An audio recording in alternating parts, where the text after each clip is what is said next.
प्रातः स्मरणीय विश्ववंदनीय संतों के सम्राट सदगुरु कबीर देव जी के पावन चरण कमलों में त्रिवार बंदी करते हुए मेरे मन मंदिर के आराध्य प्रातः स्मरणीय परम पूज्य गुरुदेव जी अर्चनीय वंदनीय समस्त संत गुरुजनों के चरण कमलों में वंदना करते हुए सत्संगी श्रोता बहनों को, भाइयों को, माताओं को, नन्हे मुन्ने बच्चों को, आदरणीय बुजुर्ग दादा दादियों को, सभी को सुबह की हार्दिक शुभकामनाएं देते हुए आज का दिन सभी के लिए सुखद एवं मंगलमय हो। आइए हम सत्संग की शुरुआत करते हैं। सत्संग करते तो बहुत दिन बीत गए, थोड़ा सा आप लोगों से प्रश्न करें। इस सत्संग के श्रवण से, ध्यान साधना से हमारे अंदर कितनी जागृति आई, कितना समझ आया, इसके बारे में हम चर्चा करें। प्रश्न है आप सभी से, आप हम लोगों से करते हैं तो हम आप सबसे कर रहे हैं कि चेतन जीव शरीर से भिन्न और अजर अमर है, ऐसा आप लोगों ने सुना आज तक, है ना? तो पहले तो मैं ये पूछूं कि चेतन जीव, लोग पूछते हैं कि चेतन जीव शरीर से भिन्न है, अजर अमर है, इसका क्या प्रमाण है? तो चेतन और जीव दो अलग अलग है कि एक ही है? इसमें प्रश्न है कि चेतन जीव शरीर से भिन्न और अजर अमर है, इसका क्या प्रमाण है? तो अजर तो जानते हो आप लोग, बता दिए। अजर यानी जो जर्जर नहीं होता, बूढ़ा नहीं होता, जीर्ण शीर्ण नहीं होता। अमर का भी अर्थ जानती हो, क्या होता है अमर का अर्थ? बोलिए। जो मरता नहीं है। तो वो इस शरीर से भिन्न है कि इस शरीर को ही आप लोग अजर अमर कहते? क्या है चेतन जो जीव है, इस शरीर से भिन्न है कि शरीर ही है? शरीर को ही कहते हैं, शरीर से भिन्न है, क्योंकि शरीर तो अजर अमर है नहीं, शरीर तो जर्जर होता है और मरता भी है। तो क्या मरता है, ये तो बड़ी समझने की बात है। हम कह देते हैं शरीर मर गया, ये तो आम बोलचाल की भाषा में हम कह देते हैं, अरे भैया अमुक आदमी मर गया, शरीर मर गया भी नहीं कहते अपन। कहाँ कहते हैं आदमी मर गया? क्या मर गया? क्या मर गया बताओ? आदमी मर गया तो क्या मर गया? आदमी का शरीर तो वहीं पड़ा है, शरीर पड़ा रहता है, फिर भी हम कह देते हैं आदमी मर गया। और ये कहा जाता है कि चेतन अजर अमर है। चेतन तो अजर अमर है, ना वो बूढ़ा होता है और ना वो मरता है, और शरीर लाश पड़ी हुई है। तो कौन मर गया? क्या हमने इस पर कभी विचार किया? कौन मर गया? अमुक आदमी मर गया, चलो चलो चलो चलो भैया देखने चलते हैं। फिर शरीर को जलाते हैं, गाड़ते हैं, उसकी क्रिया करते हैं ना। तो मर कौन गया? जो जड़ तत्वों को लेकर के शरीर बना है वो तो कभी बनते और मिटते नहीं, वो भी मतलब उनकी अंतिम इकाई, उनकी अंतिम सत्ता का कभी अभाव नहीं होता है। तो कौन मर गया, कौन जी गया, इन सारे विषयों पर हम कभी चिंतन नहीं करते। जो हम बोलचाल की भाषा है उसको बोल देते हैं। तो मेरा प्रश्न आप लोगों से, चेतन जीव शरीर से भिन्न और अजर अमर है, इसका क्या प्रमाण है? आप लोगों को सत्संग करते इतना दिन हो गया, तो इसका प्रमाण भी तो होना चाहिए, जानकारी भी तो होना चाहिए। और यह अप्रमाणित होने से, यदि आप इसका प्रमाण नहीं जानते हो कि अजर अमर है, शरीर से भिन्न है ना, तो यदि आप इसको प्रमाणित नहीं कर पाते हो तो पुनर्जन्म को भी नहीं जानोगे, कर्म फल भोग सिद्धांत को नहीं जानोगे, ये सारी चीजें आपकी समझ में नहीं आएंगी, या आप इसको सिद्ध नहीं कर पाओगे। खुद ही नहीं समझ में आ रहा तो दूसरे को क्या सिद्ध करोगे? तो मैं कह रही हूँ चेतन जीव, चेतन और जीव दो अलग अलग चीजें नहीं है, एक ही है। जीव कह लो, चाहे चेतन कह लो, चाहे आत्मा कह दें, एक ही चीज है। तो यहाँ पर हम अपनी देसी भाषा में तत्वों को चाहे पृथ्वी कहें, जल कहें, अग्नि कहें, वायु कहें, कोई भी नाम दे दें, या भौतिक वैज्ञानिकों द्वारा कथित ऑक्सीजन, हाइड्रोजन, फास्फोरस आदि नाम दें जिन तत्वों से शरीर की रचना होती है। ये क्या है? 5 तत्व। क्षिति जल पावक गगन समीरा पंच रचित यह अधम शरीरा, रामायण में कहते हैं। कबीर साहब जी 4 तत्वों को गिनवाते हैं। जब ये चर्चा करते हैं कबीर साहब, तो अग्नि का है मैं ईतन जा रहा हूँ, पानी का है मैं जरत उबार रहा हूँ, धरती का है मुँह मिल जाई, पवन का है संग ले उड़ाई। 4 तत्वों की चर्चा करते हैं, क्योंकि आकाश जो 5वां तत्व है वो खाली जगह है। पोल शून्य आकाश को जानो, स्थूलाकार क्षिति जल पहचानो, है ना।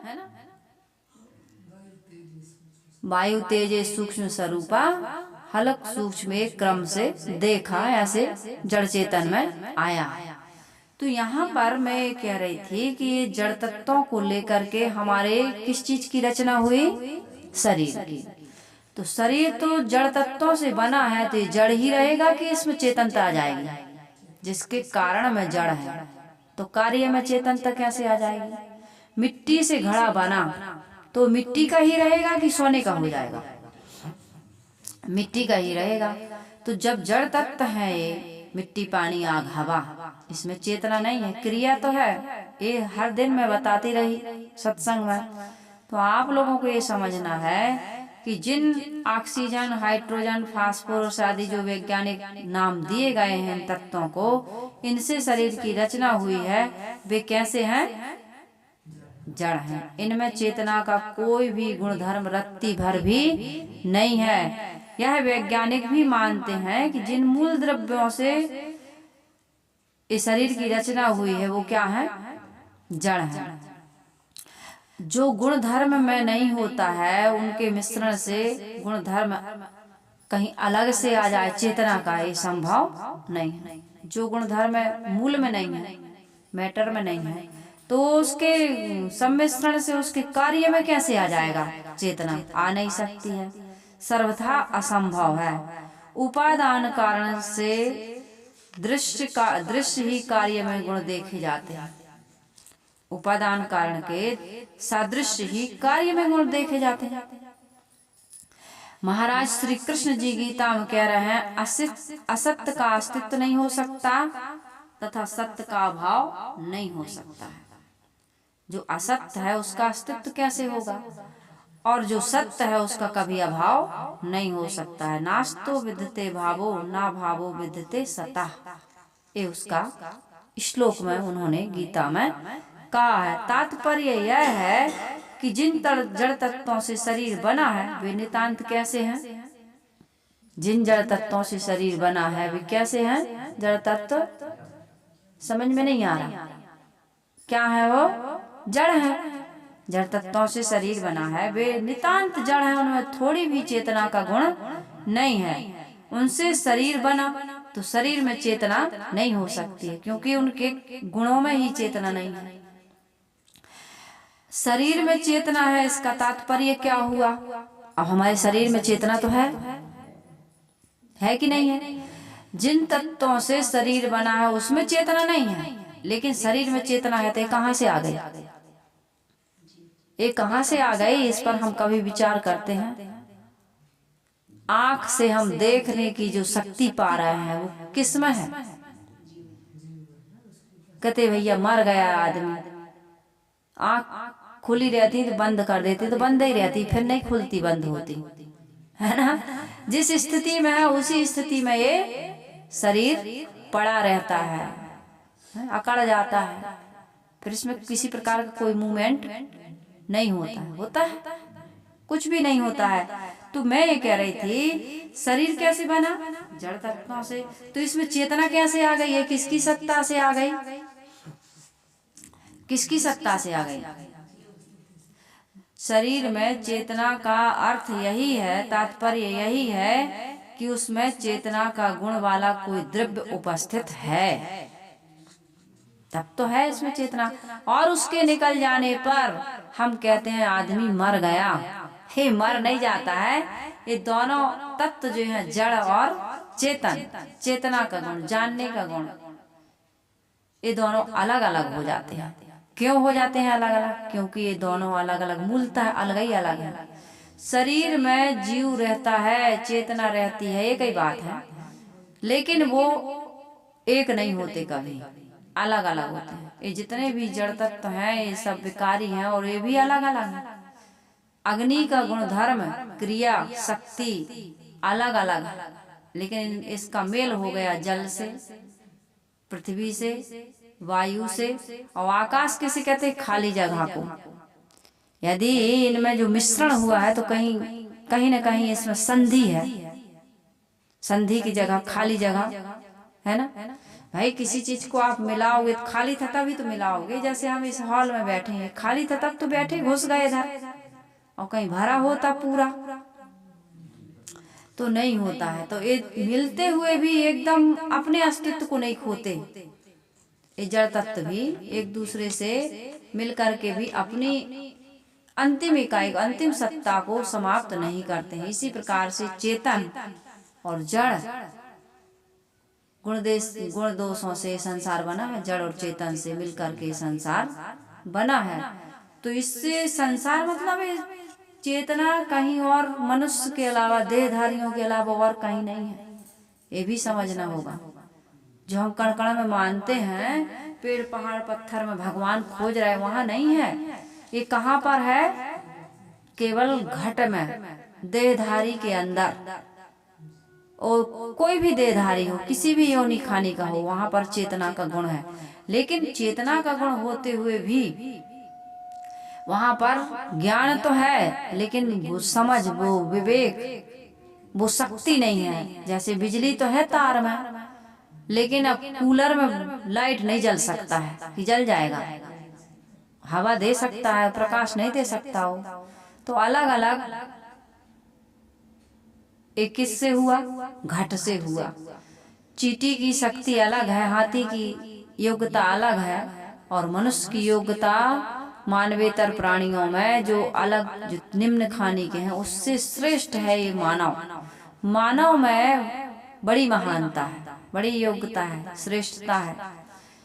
इसका काम केवल प्रजनन और भोजन नहीं है, ये वहां तक सीमित नहीं है, ये इससे ऊपर भी उठता है। इसमें केवल अपने आप को जानने की शक्ति भी है। इसी लोक के बारे में ही हो, इसी शरीर के बारे में ही हो, सीमित रहे, यहीं तक सीमित रहे, ऐसी बात नहीं है। वो ज्ञान और विज्ञान का विकास करता है। ये जड़ तत्वों को लेकर के चेतन ज्ञान और विज्ञान का विकास करता है। अन्य प्राणियों में संभावना नहीं है।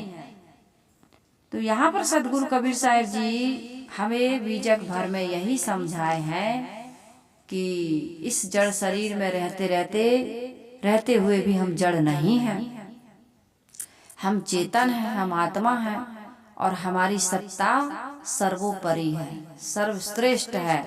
इसलिए शिवत्व और शीतत्व, जो शीलता का गुण है, क्या कहते हैं, शीतलता का गुण, और उष्णत्व का गुण, इनका कोई आकार है क्या? अभी ठंडी का मौसम है, ठंड लग रही, कोई बता सकता है कि ये ठंड का आकार क्या है? हाँ, इसकी डिग्री होती है, इतने डिग्री तापमान है, इतने डिग्री शीतलता है ना, लेकिन इसका कोई आकार नहीं है। जैसे बुखार को नाप लेते ना थर्मामीटर से, कि भाई इतनी डिग्री बुखार है, लेकिन तुम कहोगे वो डिग्री को ऐसे दिखाओ आंख से, तो दिखने वाली नहीं है। शरीर में ठंडी गर्मी लगती है, वह आंख से कहाँ दिखती है। परंतु शीतत्व उष्णत्व रूपी धर्म जिस धर्मी में रहते हैं, वे जल अग्नि के परमाणु भी आंखों से दिखाई नहीं देते, परमाणु नहीं देते। हाँ, वे अपने अनेक विरोधी तत्वों के संयोगवान तथा विकारी होते हुए इनमें कारण कार्य होते रहने का प्रवाह है। पानी है, पृथ्वी है, जल है, अग्नि वायु आकाश, जो चार तत्व हम बता रहे हैं। आकाश तो पोला है, लेकिन अपन कहते रहते हैं इसलिए आ जाता है उसका उल्लेख। तो यहाँ पर इसमें ये बता रहे हैं कि विरोधी तत्वों के संयोग से, विरोधी तत्व क्या है? ये चेतना भी विरोधी तत्व है, जड़ नहीं है। जड़ और चेतन दो विरोधी तत्व हो गए। और अग्नि, पानी, पृथ्वी और वायु, ये भी विरोधी हैं। ये एक स्वभाव के नहीं है, एक जैसे नहीं है। ये विरोधी तत्वों के इनके संयोग से तथा विकारी होने से इसमें कारण कार्य होते रहने का प्रवाह है। यानी कि ये संसार में जो कुछ भी हम देख रहे हैं, उत्पत्ति प्रलय मतलब निर्माण पुष्टि विनाश, ये इन्हीं के विकारी तत्वों के होने के कारण से सब कुछ हो रहा है। ये स्वभाव सिद्ध है और ये थोड़ा गूढ़ है, इसमें कोई किस्सा कहानी नहीं होगी, लेकिन किस्सा कहानियों से केवल मनोरंजन होता है, अच्छी प्रेरणा भी मिलती है, लेकिन हमें यथार्थ का बोध नहीं, तत्वों का बोध नहीं होता, स्वरूप का बोध नहीं होता है, और हमारा मोह ममता आसक्ति इकट्ठता नहीं है। इसलिए मैंने ये चर्चा छेड़ी है कि हम जो प्रकृति में फंस चुके हैं, जैसे चक्रव्यूह में अभिमन्यु फंस गया था, ऐसे हमें सभी लोग इस शरीर में और संसार में फंसे हैं।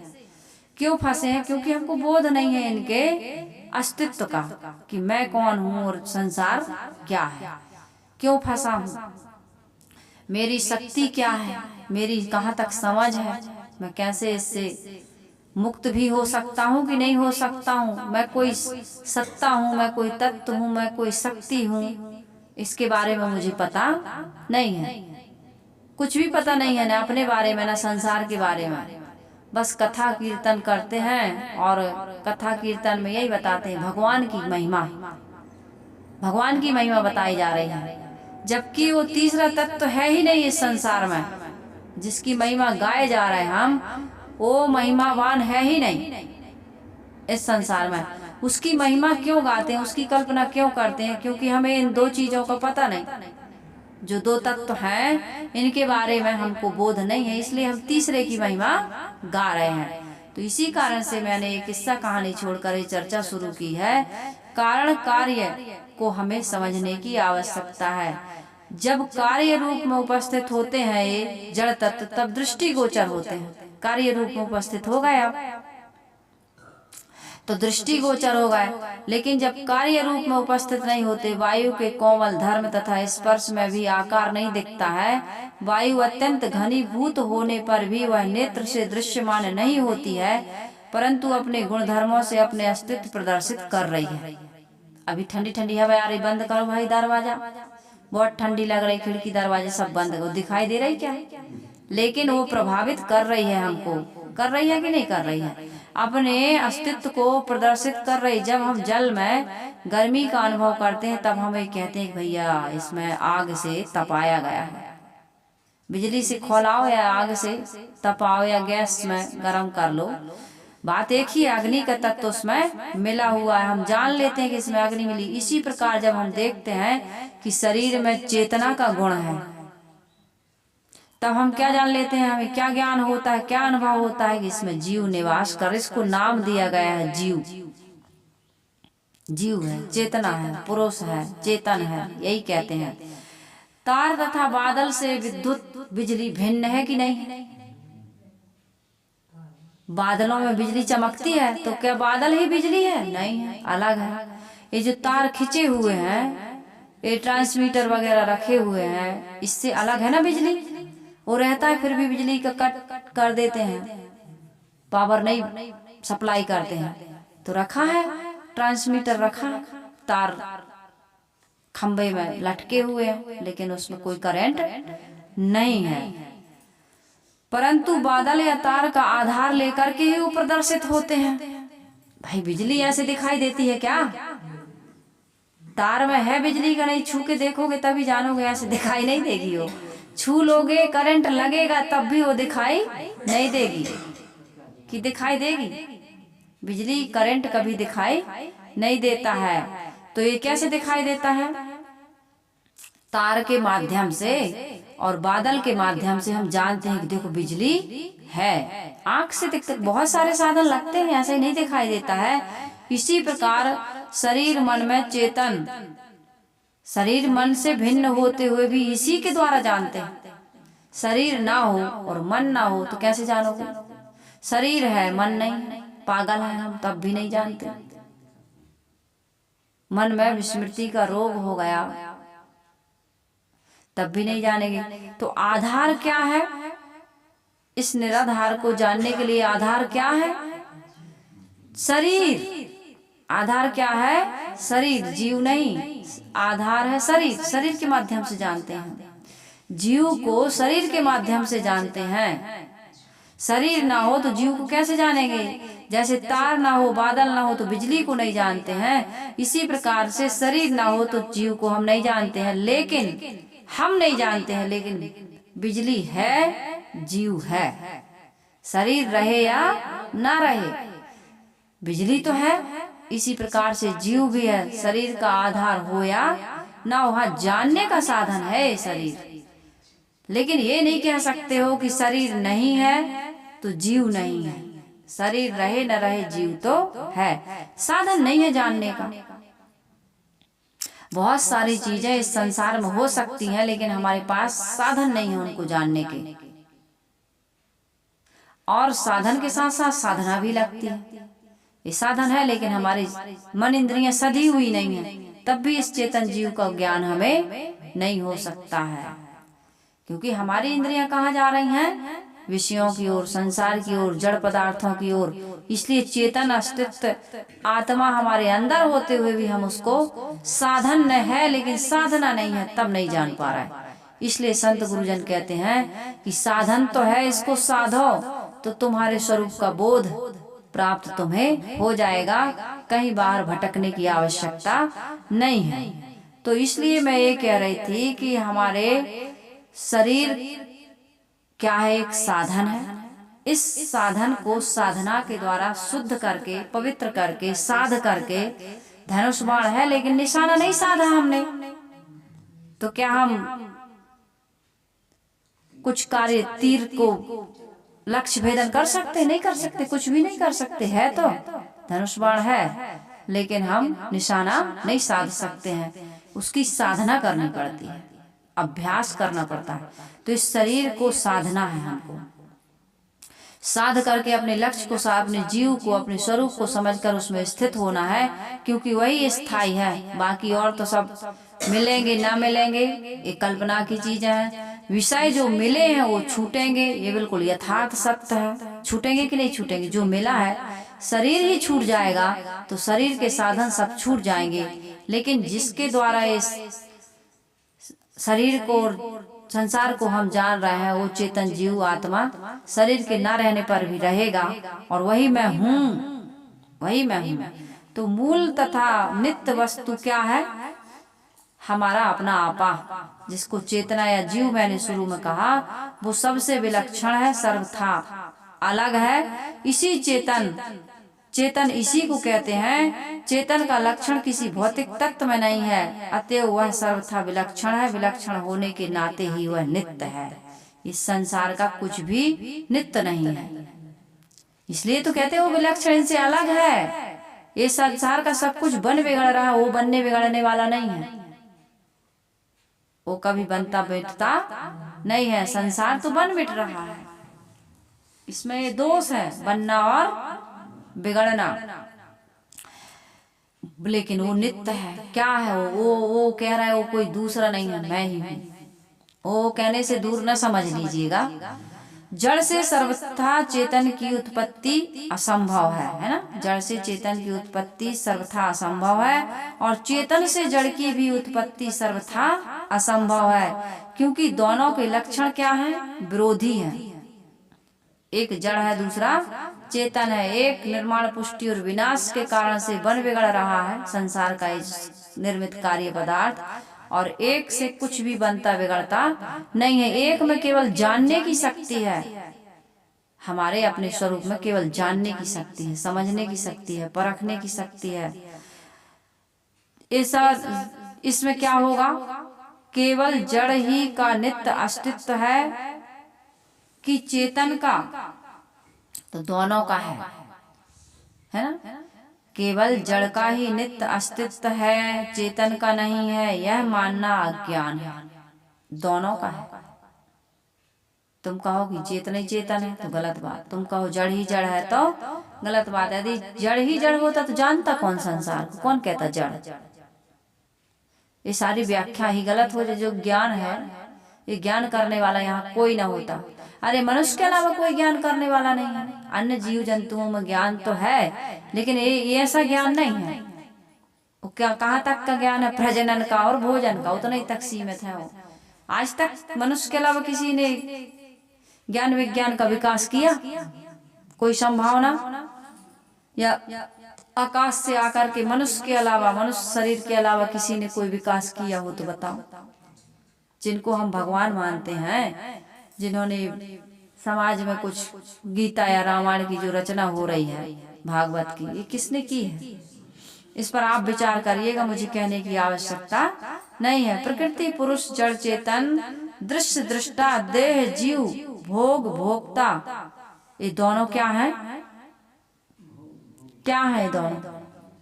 बिल्कुल पकड़ सकती नहीं है होगी तो नहीं समझ पाओगे, केवल हम धुआं में लठ मारते रहेंगे। मैं ये कह रही, प्रकृति, पुरुष समझिए, जड़ और चेतन, दृष्टा और दृश्य, देह और जीव, भोग और भोक्ता, क्या है ये दोनों? अलग अलग है। ऐसा जवाब दिमाग लगा के दो, ये क्या है? अलग अलग है। इसलिए मैं कह रही हूँ आप रुकिए, जाइए मत, है ना? ऐसी समझ रखना चाहिए, तब तो धर्म और अध्यात्म में जुड़ करके कुछ सीख पाओगे। अब हम बता रहे हैं, समझ में ही नहीं आ रहा है, या जब तक सुन रहे हैं तब तक तुम शून्य की स्थिति में बैठे हो। और अभी कहीं राग द्वेष की चर्चा हो जाए, सास बहू की चर्चा हो जाए, खाने पीने की चर्चा हो जाए, पहनने ओढ़ने की चर्चा हो जाए, पड़ोसी की चर्चा हो जाए, तो पूरी जानकारी है, पूरा 7 पीढ़ी का वही खाता निकाल के रख देंगे। हाँ, हम तो उनके तक की जानते हैं, तुम्हारी 7 पीढ़ी की जानते हैं, कह दोगे। और इसको बिल्कुल नहीं जान रहा है। हम ये कह रहे हैं कि प्रकृति और पुरुष अलग अलग हो गए ना, जड़ और चेतन अलग अलग हो गए, दृष्टा और दृश्य अलग अलग हो गए, जीव और देह अलग अलग हो गए, भोक्ता और भोग अलग अलग। मैं भोगने वाला हूँ। ये सारे संसार के विषय भोगों का उपभोग करने वाला कौन है? अलग है ना वो। तो किसी की सत्ता स्वीकार अस्वीकार करने वाला, जागृति, स्वप्न, सुसुप्ति का दृष्टा, समस्त जड़ पदार्थों का ज्ञाता कौन है? यह परम और नित्य सत्य चेतन जीव है, इसके अलावा कोई नहीं। जितनी भी किसी की सत्ता हम स्वीकारते हैं या अस्वीकार कर देते हैं, इसको स्वीकारने और अस्वीकारने वाला कौन है? मैं हूँ। मैं मानता हूँ, मैं नहीं मानता हूँ। मैं इसकी सत्ता स्वीकारूंगा, इसकी नहीं स्वीकारूंगा। लेकिन आत्मा की सत्ता को मैं स्वीकारूंगा ना स्वीकारूंगा, ये कहना गलत है। आत्मा की सत्ता को हम स्वीकार ना स्वीकार, वो तो है। इसलिए कहा गया है कि भामतीकार ने कहा है कि किसी को यह संदेह नहीं हो सकता है कि मैं हूं कि नहीं हूं। और प्रिंसिपल्स ऑफ फिलॉसफी में डेकार्ड ने कहा है कि मैं सोचता हूँ, संदेह करता हूँ, इसलिए मैं हूँ। I think therefore I am, उन्होंने भी कहा। ये बहुत बड़े क्या हुए हैं? फिलासफर हुए, दार्शनिक हुए। इन्होंने कहा कि मैं सोचता हूँ, संदेह करता हूँ, इसलिए मैं हूँ। मैं ये नहीं कह सकता हूँ कि मेरा अस्तित्व नहीं है। मेरा अस्तित्व तो है, क्योंकि मैं जानता हूँ। मैं ही स्वीकार और अस्वीकार करने वाला हूँ, इसलिए कोई तो है जब तो स्वीकार और अस्वीकार कर रहा। जो सबको जानता है वह अपने आप को ठीक से नहीं जानता। यही संसार का सबसे बड़ा अचंभा है, आश्चर्य है, दुख की बात है कि आंख सबको देख रही है, लेकिन आंख अपने आप को नहीं देख पा रही। जब दर्पण मिलता है तभी आंख अपने आप को प्रतिबिंब के रूप में देख पाती है, ऐसे तो तब भी नहीं देख पाती।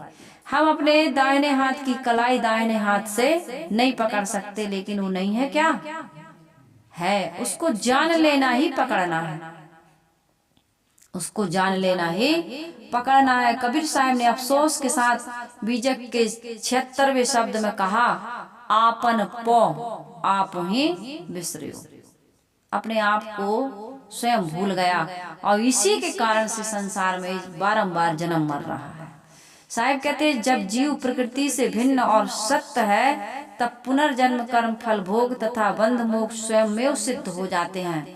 न जड़ की अंतिम इकाई का नाश होता है, ऊँघ रही हो, न जड़ की अंतिम इकाई का कभी नाश होता है, न चेतन का नाश होता है। पानी सूर्य की गर्मी तथा वायु द्वारा बिखर कर आकाश में जाता है, तो क्या लगता है कि ये लुप्त तो हो गया। आप कपड़े सुखाते हैं, ऐसा समझिए, कहाँ जाता है वो पानी? कपड़े में से कहाँ गायब हो जाता है।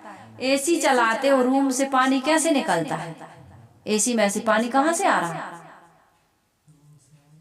कोई नल फिट है वहां, टंकी से कनेक्ट है? नहीं है। इस पर कभी विचार करते हो? आपके रूम से पानी कैसे निकल रहा है एसी से? कभी सोचते हो? तो पानी सूर्य की गर्मी तथा वायु द्वारा बिखर कर आकाश में चला जाता है। कैसे चला जाता है? सूर्य की गर्मी और वायु के द्वारा। ये प्रकृति में ये घटनाएं घट रही, पता चल रहा है। कौन सी मशीन लगी? कौन सी मशीन लगी बताओ? कौन पानी से, कपड़े से पानी को सुखा रहा है? भगवान। कौन सुखा रहा है? इतने सारे बीज खेत में बो देते हो, ये केवल मध्य प्रदेश की बात नहीं, सब कहीं की बात है। एक एक दाना कौन भगवान उसमें से बीज निकाल रहा है? सब कुछ नियम से हो रहा है। इस नियम को, इस प्रकृति का अपना एक गुण है, धर्म है, स्वभाव है, नियम है। वो नियम से सब कुछ हो रहा है। कोई इसको करने धरने वाला नहीं है, कोई करने धरने वाला नहीं है। और कोई होगा भी तो उसको आप जानने वाले, हम जानने वाले नहीं, क्योंकि हमारे पास कोई साधन नहीं है। जितना भी ज्ञान का साधन है, यही संसार का ज्ञान होगा हमको, क्योंकि हमारे पास यही साधन है। गो गोचर जहाँ लग मन जाई, सो सब माया जानू भाई। इसी संसार का ज्ञान होगा। संसार को बनाने वाले का ज्ञान हो ही नहीं सकता आपको, हमको। इसलिए उसके चक्कर में पड़ने की आवश्यकता नहीं है। जितना का ज्ञान होता है उसको समझिए। ठीक है, बात समझ में आ रही? तो मैं ये कह रही थी, पानी सूर्य की गर्मी तथा वायु के द्वारा बिखर कर आकाश में जाता है, तो ऐसा लगता है कि वो लुप्त हो गया, परंतु वो नष्ट नहीं होता, लुप्त नहीं होता। समय से क्या बनते हैं? बादल, और फिर वृष्टि के रूप में, बारिश के रूप में वही पानी फिर हमारी जमीन पर आ जाता है। वही सामने बादल बनकर बरस जाता है। जड़ तत्वों की अंतिम इकाई जो न नेत्र से देखी जा सकती है और न किसी सूक्ष्म दर्शक यंत्र से, फिर भी उसका कभी नाश नहीं होता। यदि उसका नाश हो जाए तो संसार ही क्या हो जाए? नाश हो जाए, शून्य हो जाए, फिर ये रहेगा नहीं। जो है वह नष्ट कैसे हो जाएगा? तो जड़ चेतन दोनों क्या है? न विजाती होते हुए नित्य हैं। अच्छा कहा कि विजाती, लेकिन ये नित्य भी है ना। ये अभी तो नित्य की, नित्यता की बात चल रही है। ये भले दिखाई ना दे, भले बाष्पीकरण द्वारा, सूर्य के द्वारा, वायु के द्वारा कहाँ चला गया? बादल में। अभी आपको यहाँ दिखाई नहीं दे, अरे भैया बहुत गर्मी है, हर कहीं धूल उड़ रही, लेकिन वो फिर से लौट करके यहीं पर आएगा। उसका कभी नाश नहीं होता। नाश हो जाए तो संसार शून्य हो जाए। जो है वह नष्ट कैसे हो जाएगा? वो कहीं इधर का उधर हो जाता है। अभी इस शरीर में है, लेकिन इस शरीर में जब तक ये शरीर जीवन है, जब तक है, लेकिन इस शरीर को छोड़ के जीव दूसरे शरीर में चला जाएगा, दूसरी जगह चला जाएगा। ऐसा नहीं कि वो गायब हो, नष्ट ही हो गया। तो अतएव जड़ चेतन दोनों नित्य हैं। जड़ अपने स्वभाव के अनुसार निरंतर गति कर रहा है, और चेतन वासना के कारण पुनर्जन्म के चक्कर में घूम रहा है। दोनों घूम रहा है। नियमों के कारण से ये संसार चल रहा है, बन बिगड़ रहा है। प्रकृति के नियम को नहीं बदल सकते हम, लेकिन ये वासना को काट करके जन्म मरण के चक्र से हम मुक्त हो सकते हैं। कहते हैं सब संसार नित्य है, तो जीव भी हमेशा इसमें पड़ा रहेगा, इसको कोई काट नहीं सकता। तो दोनों के प्रवाह अलग अलग है ना। इसके प्रवाह को, वासना के प्रवाह को काट करके हम क्या कर सकते हैं? बंधनों से मुक्त हो सकते हैं। अब एक ही माता पिता से एक ही स्थिति में जन्मे हुए बच्चे, उनके गुण धर्म, बुद्धि, स्वास्थ्य आदि में अंतर क्यों होता है? ये सब पुनर्जन्म की बातें हैं।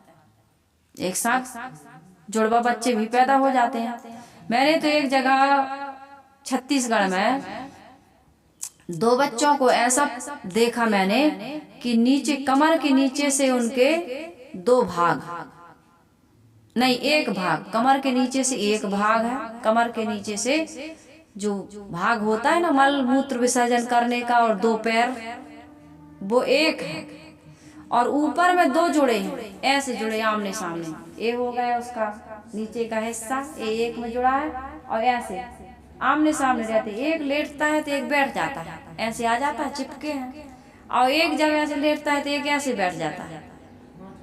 और दोनों के रुचियां भिन्न भिन्न, दोनों एक से कपड़े पहनते थे, ऊपर शर्ट बिल्कुल एक सी, दिखने में भी एक से।